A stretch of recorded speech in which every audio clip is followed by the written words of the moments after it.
পুরো বিশ্বের অর্থ ব্যবস্থা পড়ে যাবে। এই ওয়ার্ল্ড ব্যাংক যা দেখছেন, world bank, federal reserve, dollar, এগুলো সব পড়ে যাবে, একেবারে ধসে যাবে দেখবেন।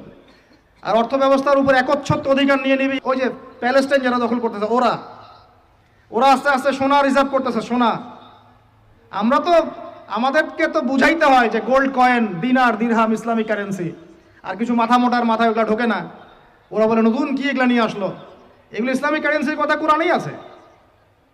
ওরা এগুলো করতেছে আর আমরা বসে বসে সুদ খাই।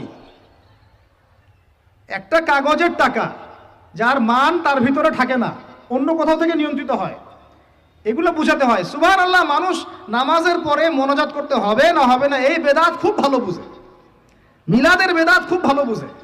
মানে এগুলো নিয়ে তুল কালাম করে রেখে দেয় একদম সমাজ। মসজিদ ভাগ হয়ে যায়, মারামারি, কাটাকাটি, কেউ কেউ আবার শহীদও হয়, ঠিক আছে। কিন্তু অর্থনীতির বেদাত বোঝে না, রাজনীতির বেদাত বোঝে না।